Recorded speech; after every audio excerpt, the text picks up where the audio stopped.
Welcome to my channel Maasarakarpom. 4 arithmetic means between minus 2 and 23. Let x1, x2, x3, x4 be நம்மளா ஒரு 4 arithmetic mean வச்சுக்கிறோம் x1, x2, x3, x4. அப்போ இது ரெண்டுக்கும் நடுவுல அது இருக்கு. அதனால -2, x1, x2, x3, x4, 23 arithmetic mean சொல்லிருக்கோம். அப்ப கண்டிப்பா இது என்னவா இருக்கும்? இது வந்து arithmetic progression இருக்கும். இதுல first term வந்து t1 வந்து -2, t2 வந்து x1, t3 வந்து x2, t4 x3, t5 x4,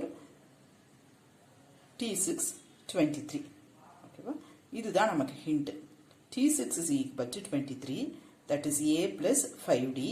நமக்கு a தெரியும், d கண்டுபிடிச்சிடலாம். d is equal to 5. இப்போ d தெரிஞ்சிருச்சு.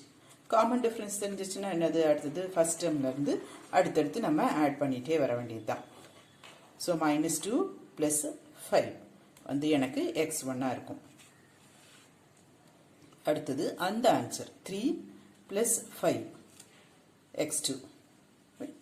இது ரெண்டும் தெரிஞ்சோடனே நம்ம இந்த ஆப்ஷன் ரைட் ஆப்ஷன் சூஸ் பண்ணிக்கலாம். பிகாஸ் எனக்கு இது ரெண்டுல தான் 3 இருக்கு. இதுல வந்து இன்னொன்னுல 8. ஸோ இந்த ஆப்ஷன் எனக்கு கன்ஃபார்ம். ஃபர்தராக செக் பண்ணுறதுக்காக அடுத்தது வேணும்னா செஞ்சுக்கலாம்.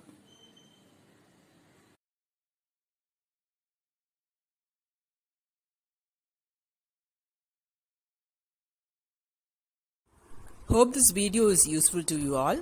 Do like, share, comment and subscribe so that you can track and crack. Thank you.